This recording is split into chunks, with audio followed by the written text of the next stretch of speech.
Hello everyone, मैं सौरभ आप सबका स्वागत करता हूं इन्फॉर्मेटिव चैट में। इन्फॉर्मेटिव चैट में हम आज बात करेंगे फाइनेंशियल स्ट्रेस मैनेजमेंट के बारे में। हम समझेंगे कि फाइनेंशियल स्ट्रेस क्या है और उसे किस तरह से मैनेज करना चाहिए। आज हमारे साथ जुड़े हैं मिस्टर नरेंद्र गुणबारे, जो एक क्वालिफाइड फाइनेंस प्रोफेशनल है, जो हमें फाइनेंशियल स्ट्रेस और उसके मैनेजमेंट के बारे में बताएंगे। Sir, thank you so much for taking out time and joining us. धन्यवाद सौरभ, आपने मुझे यहाँ आमंत्रित किया, इसके लिए मैं शुक्रगुजार हूँ। Most welcome sir. सर, हम ये आजकल सुनते हैं कि फाइनेंशियल स्ट्रेस बढ़ गया है, तो ये फाइनेंशियल स्ट्रेस एग्जैक्टली होता क्या है? पैसों से जुड़ी चिंताएं, डर फाइनेंशियल स्ट्रेस क्रिएट करती है।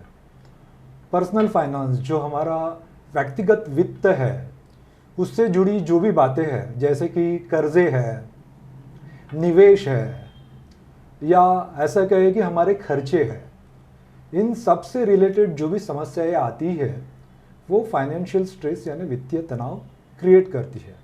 वित्तीय तनाव हम ये नहीं कह सकते कि वो कोई रोग है, परंतु एक वास्तविक चिंता है और चिंता को हमें टैकल करना चाहिए, उस पर ध्यान देना चाहिए। सर, ये जो फाइनेंशियल स्ट्रेस के बारे में आपने बताया, ये किन कारणों से हो सकता है?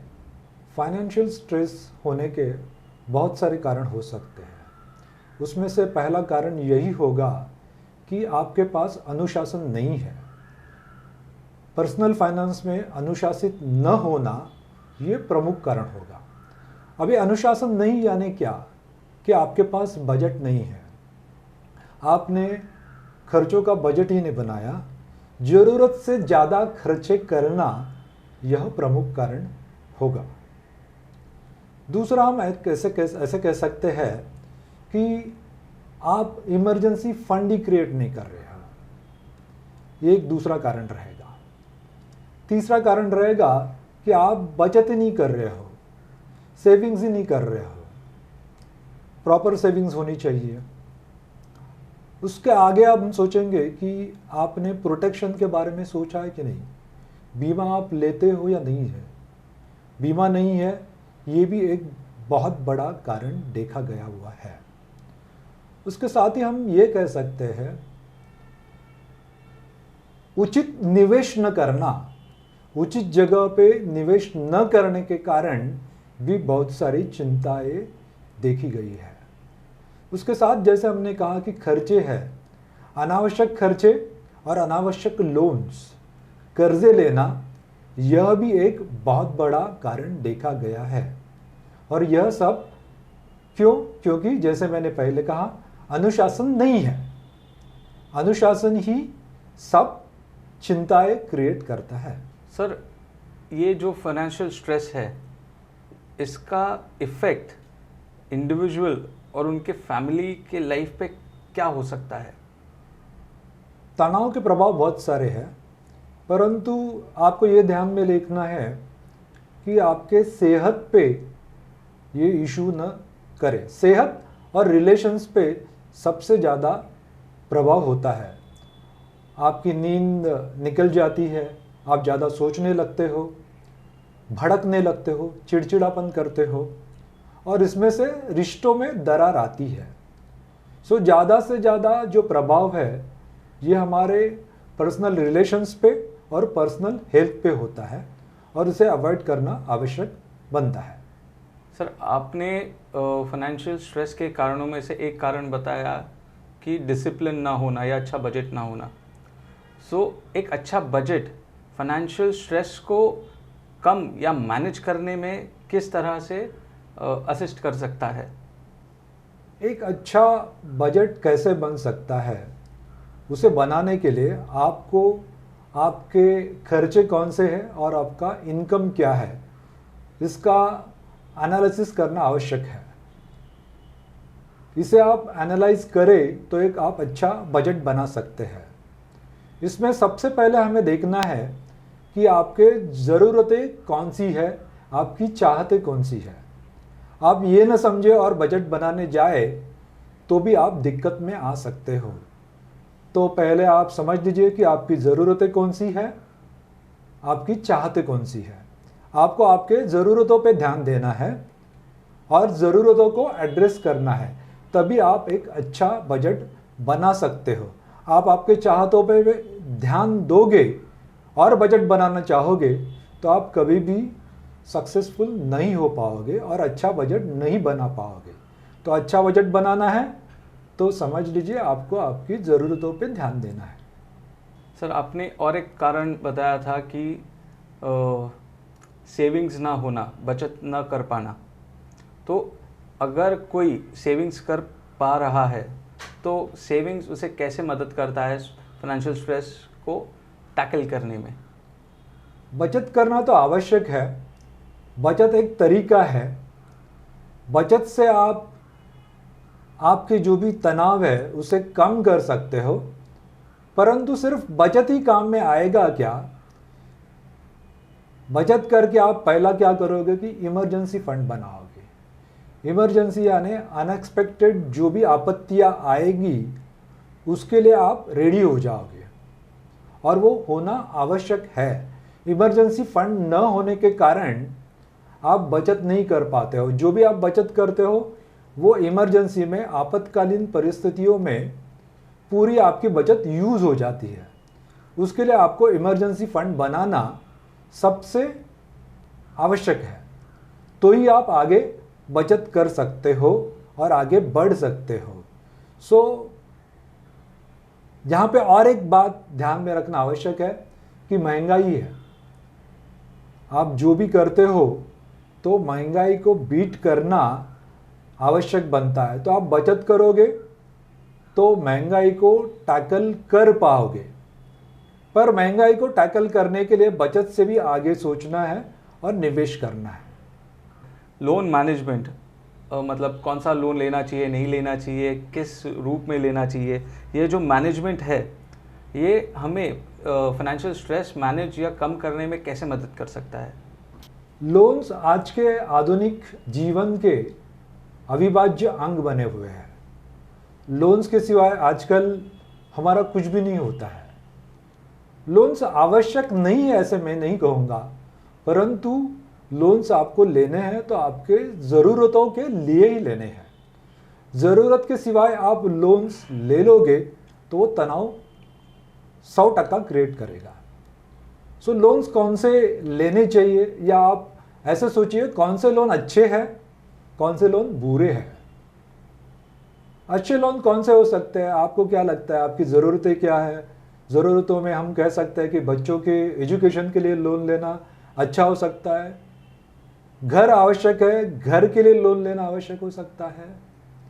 परंतु आप ये सोचिए आपकी ज़रूरतों के ऊपर आप लोन नहीं ले रहे हो, आपकी चाहतों के लिए आप लोन ले रहे हो, तो ये लोन अनावश्यक हो सकता है। ज़रूरतों का जो लोन है, जैसे होम लोन है, सस्ता होता है। एजुकेशन लोन भी वैसे कहे तो सस्ता है, परंतु जब आप लोन लेते हो मोबाइल लेने के लिए, लग्जरी फ़ोन लेने के लिए जो अनावश्यक है, और वो शायद आप क्रेडिट कार्ड के थ्रू से लेते हो, तो बहुत महंगा होता है और अनावश्यक भी होता है। नॉर्मली आप क्रेडिट कार्ड से जब लोन लेते हो तो वहाँ का इंटरेस्ट बहुत ही ज़्यादा होता है, और आप उसे मिस करोगे तो जो पेनल्टी होती है वो भी बहुत ज़्यादा होती है। तो आपको ये देखना है जो भी लोन है वो अच्छा हो, गुड लोन हो, बुरा लोन नहीं हो। सर, आपने इंश्योरेंस के बारे में भी कहा था, तो इंश्योरेंस लेना कितना इम्पोर्टेंट होता है किसी भी इंडिविजुअल के लिए, और वो हमें फाइनेंशियल स्ट्रेस मैनेज या अवॉइड करने में किस तरह से मदद करेगा? अच्छा सवाल पूछा आपने। इंश्योरेंस या बीमा क्यों ज़रूरी है? इंश्योरेंस या बीमा जो है वो प्रोटेक्शन के लिए आवश्यक है।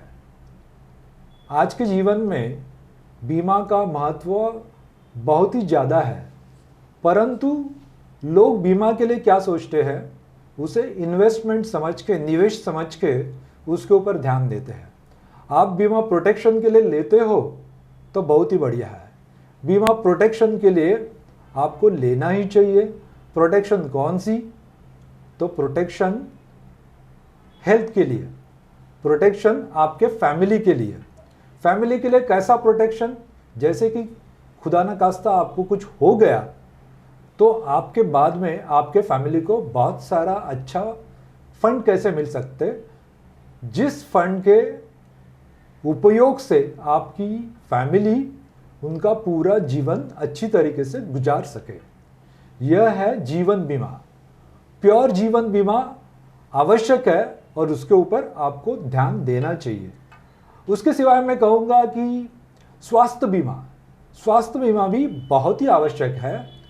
एक आधा हॉस्पिटलाइजेशन हो जाए जहां आपको हॉस्पिटल में जाना पड़े, 4-5 दिन रहना पड़े, 1-2 लाख रुपए का फटका आपको लग सकता है और इतना सारा खर्चा शायद आपका पूरा बचत निकाल सकता है।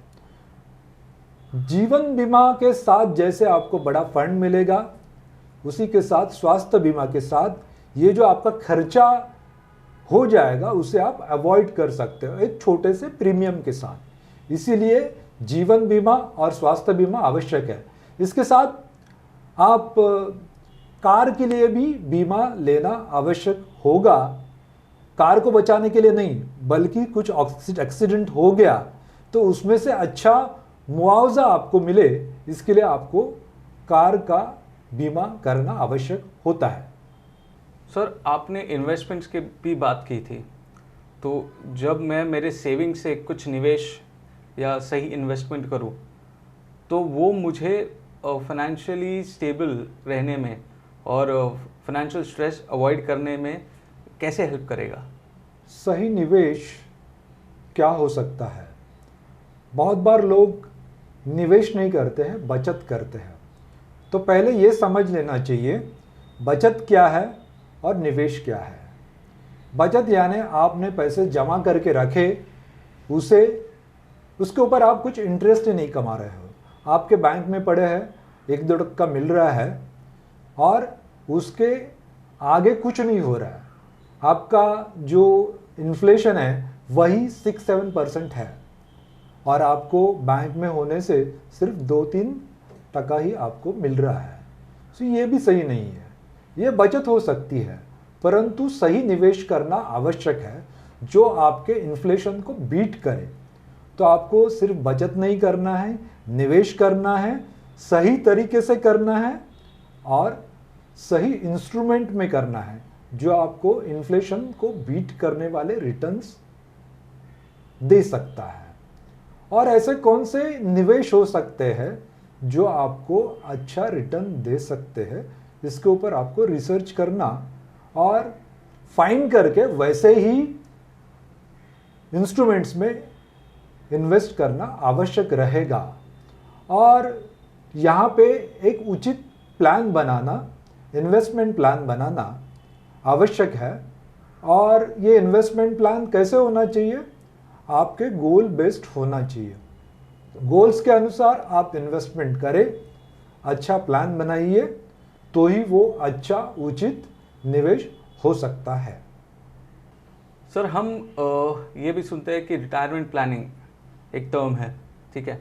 तो क्या रिटायरमेंट प्लानिंग हमें फ्यूचर में जो फाइनेंशियल स्ट्रेस होगा उसे मैनेज या अवॉइड करने में हेल्प कर सकता है? क्यों नहीं, ज़रूर करेगा। और रिटायरमेंट प्लान तो अनिवार्य है। आज के जीवन में जहाँ पे हम हमारी लाइफस्टाइल के ऊपर पूरा ध्यान देते हैं और पैसे खर्च करते हैं, तब आपको आपके रिटायरमेंट के बारे में सोचना ही चाहिए। नौकरी के बाद आपको नौकरी के दरम्यान जो लाइफस्टाइल सेट की है वही कायम रखनी है, तो आपके पास रिटायरमेंट प्लान होना आवश्यक है। और वही रिटायरमेंट प्लान आपको उतने पैसे दे सकता है जो आपको अच्छी लाइफस्टाइल रिटायरमेंट के बाद दिला सकता है। तो रिटायरमेंट प्लान कौन सा होना चाहिए? क्या वो सिर्फ आपको आपके नौकरी में मिलने वाली, जैसे कि प्रोविडेंट फंड है या पेंशन है, उसके आधार पे होना चाहिए? आपका पेंशन पर्याप्त हो सकता है या आपको मिलने वाले रिटायरमेंट फंड जो नौकरी के थ्रू मिलने वाले हैं वो पर्याप्त है क्या, सफिशिएंट है क्या, ये आपको सोचना आवश्यक है। उसके सिवाय आपको ये देखना है कि आप समझ लीजिए कि 20, 25, 30 साल काम करते हैं। आज के आधुनिक जीवन में ये सोचिए कि रिटायरमेंट के बाद आपको 20-25 साल जीना है। आपका जो जीवन है वो आपको 25 या 30 साल और गुजारने हैं। तो उसके लिए पर्याप्त पैसा फंड आपके पास होना चाहिए। रिटायरमेंट फंड के साथ ये जो चिंता रहेगी कि ये 20, 25, 30 साल के लिए मेरे पास पर्याप्त फंड होंगे क्या, मेरा पैसा खत्म तो नहीं होगा, ये जो डर है ना, ये निकालने में रिटायरमेंट फंड आपको मदद करेगा। और इसीलिए रिटायरमेंट फंड आवश्यक है, जो आपको सुरक्षितता देगा, एक अच्छी भावना देगा, एक सिक्योरिटी देगा आपको और आपकी फैमिली को भी। सर, जब हम रिटायरमेंट प्लानिंग की बात करते हैं, क्या कोई एक स्पेसिफिक एज है कि तब मुझे वो रिटायरमेंट प्लानिंग स्टार्ट करनी चाहिए, जैसे कि 40s हो, लेट 40s हो, अर्ली 50s हो, या कोई ऐसे स्पेसिफिक एज या टाइमलाइन होना चाहिए? रिटायरमेंट प्लानिंग की शुरुआत आप जैसे कमाना शुरू करते हो उससे ही करना उचित होगा। जितना जल्दी स्टार्ट करें उतना अच्छा है। जितना लेट स्टार्ट करेंगे उतना ज़्यादा पैसा आपको रिटायरमेंट के लिए कंट्रीब्यूट करना होगा। यहाँ पे आपको कंपाउंडिंग के ऊपर ध्यान देना होगा। आपको अच्छी लाइफस्टाइल चाहिए, वो भी आपके रिटायरमेंट के बाद में, तो एक अच्छा पर्याप्त फंड जमा करना होगा जो आपको रिटायरमेंट के बाद जो 20-25 बरस है तब तक पूरा हो जाए। और उतना जमा करना है तो आपको जल्दी से शुरुआत करना आवश्यक है। अगर आप लेट शुरुआत करते हो, जैसे कि 40s में या 50s में, शायद 40s में आपको 10-15 हज़ार रुपया लगेंगे, या 50s में तो आप बहुत लेट है, जहाँ पे आपको 50,000 या 1 लाख रुपया भी इन्वेस्ट करे तो भी वो कम हो सकता है। तो जितना जल्दी शुरुआत करे उतना आवश्यक है। ऐसा भी कह सकते हैं कि आपने पहले सोचा नहीं और आपने शुरुआत की तो वो अच्छी शुरुआत है। नहीं किया इसके लिए रिग्रेट मत कीजिए, बट शुरू कीजिए, रुकिए मत। सोच इम्पॉर्टेंट है, सोच के आगे बढ़िए।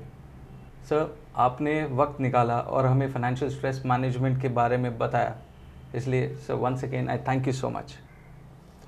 थैंक यू सौरभ, आपने मुझे यहाँ आमंत्रित किया और मुझे मेरे जो विचार है वो कहने के लिए मुझे एक अपॉर्चुनिटी दी। इसके लिए मैं आपसे धन्यवाद कहूँगा। Thank you very much. Most welcome. Thank you once again.